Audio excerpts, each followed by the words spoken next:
YouTube? It's your boy Mikey Hot Takes, serving up hot takes like they're hot cakes. And yes, we are finally back with another video. It's been a long holiday season, family things going on, work things, all types of reasons why we haven't been bringing you anything. But it's not like we haven't been paying attention.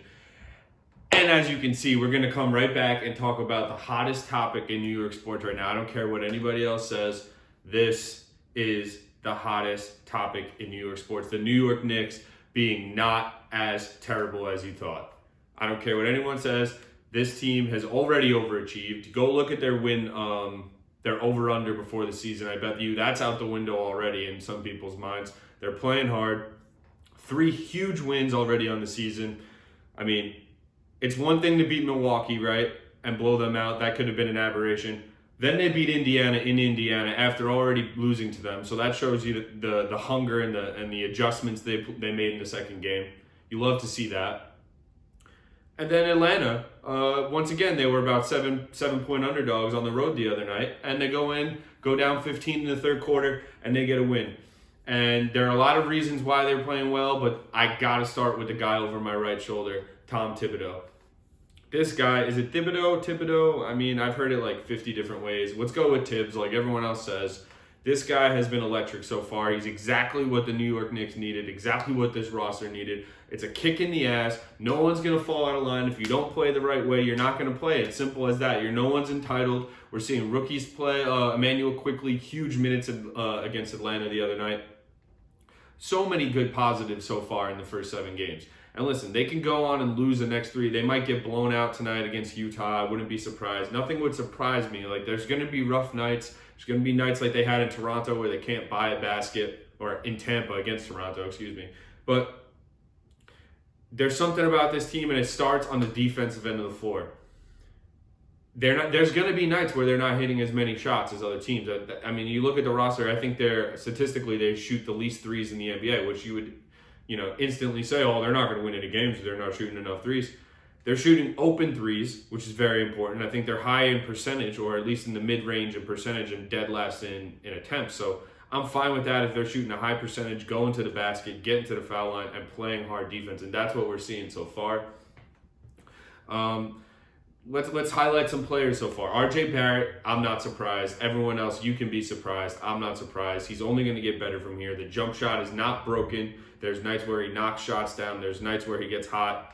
That's already an improvement on what, certain stars in the NBA with similar qualities at going to the basket as him have. That jumper is going to improve. He gets to the free throw line. If he improves that percentage just a little bit, I mean, he's already a problem in the league, and it's only going to get better. So sky's the limit for RJ Barrett. I've been preaching that since the night he was drafted. Listen, he may not be Zion, he may not be Ja Morant, but that was a good draft, and he was still the clear number 3 guy, in my opinion. His floor is so high, so much higher than some of the other guys that are still in that draft, and his ceiling is still the same way it was when he was drafted, in my opinion. So, big RJ fan here.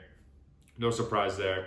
Julius Randle has to be discussed, and there are so many people who yelled at me and started screaming, we gotta trade Randle. I was like, listen, Randle he's by no means he's a superstar max player, and he's not a max player right now if you look at his salary. Yeah, he's the highest paid player on the team by a wide margin, but by no means is he getting paid like the Russell Westbrooks, the John Walls, those are just Wizards, ex-Wizards and current Wizards. So like those guys are getting paid through the nose. Julius Randle is producing at an extremely high level right now, and you got to give the guy credit. He definitely heard criticism from all the Knicks fans. I heard it. And I was like, listen, the guy isn't, like I said, he's not a superstar max guy that I would feel comfortable giving the super max to, right? Those are only a certain echelon of guys that you want to give that to.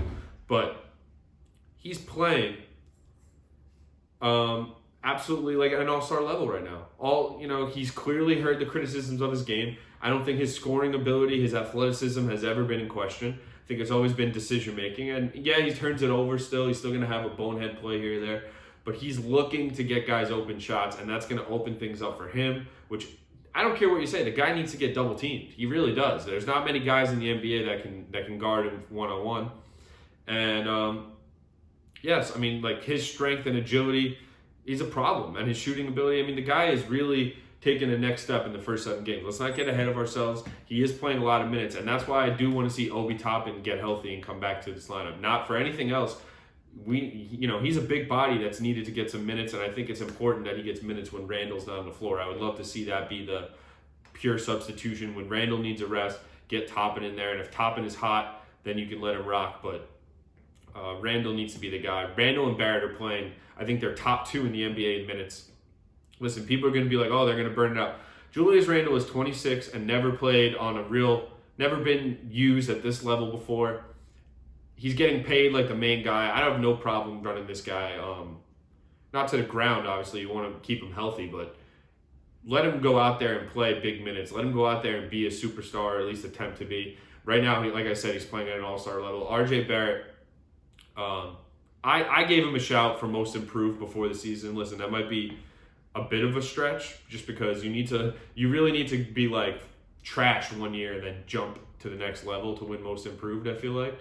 But because I don't think he was bad enough last year to be like, oh, this guy's most improved. That being said, didn't make any of the All-NBA rookie teams. So I love what you see from him. The point guard combination and the bench combination, the amount of guys that they could throw at you on defense, that can play defense, that could hit a 3 right now. Austin Rivers, the 2 games we've seen from him has been really impressive. I really like what he brings to the team in terms of veteran leadership, the way he talks, the way he speaks about the team, the way he encourages the fans. I think he knows what being in New York is about, and that's very important with some of these veteran players, that they're not just here to collect a paycheck, which is what we've seen in the past, honestly. Let's be real. So the Peyton Quickly combination, if Peyton's not getting to the basket or not able to finish that night, you absolutely have the option of going to Quickly. So far, like, the guy has done nothing but show you that he could play since he started playing for the Knicks. Like, you haven't seen 1 minute of this guy since he stepped on the floor where he looked out of place.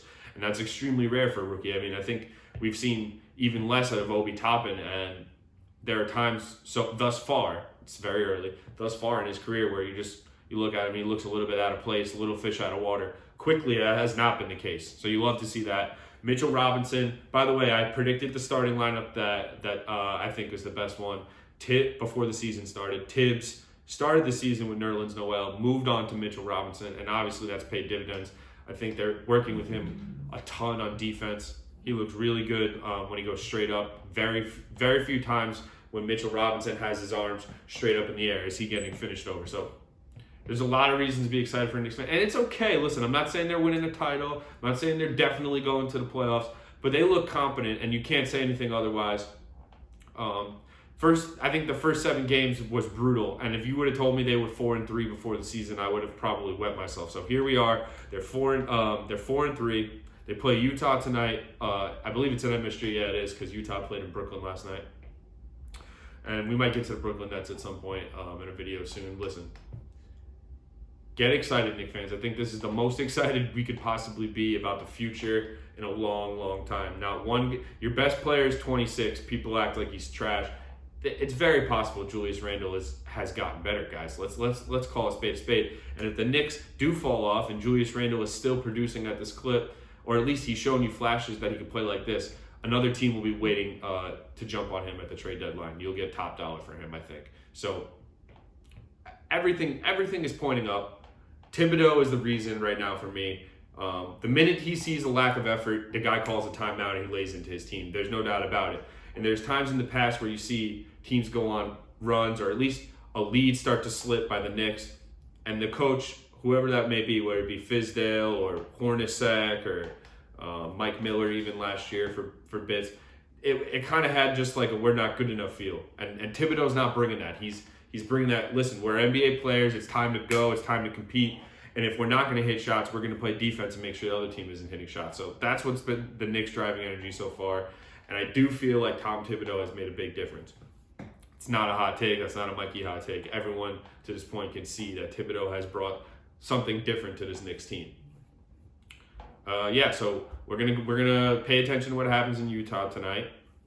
We're gonna follow the team throughout the season. We're gonna be talking about all the news, all the stories that happens. We're gonna do some game reactions, the big games. I think the first time they play Brooklyn, I'm gonna try to go live for that, and we'll get my reactions to whatever that is, because God knows what can happen in that game. Even though, the Nets look good, I will say, when they're on and cooking. Kyrie looks amazing when he plays. They're going to lose games. I mean, they're not going to win every game. I think that's apparent with guys resting, and also they have the Dinwiddie injury now, so it's just already the news stories come for Brooklyn. And I did predict this. I did predict this if you've been following the channel and if you've been following even previous podcasts I've done. So yes, we're gonna wrap it up there. Get excited, Knicks fans. It's time. If there's ever a time to get excited, it's right now. Utah tonight, heavy favorites again. This time at MSG. Why not go in there? They did get blown out last night in Brooklyn, so they will be hungry. But Knicks got to play the same way they played every game, one game at a time. Hard defense. And if the shots fall, they're falling. You definitely got to feed Randall. I think it's a tough matchup tonight with Gobert and Randall. If they put Gobert on Randall, he might struggle to shoot over him. We'll see. And yeah, all right, subscribe to the channel. We'll be coming back with some Giants content soon. We're going to do a season wrap. And yeah, that's it for now. Peace.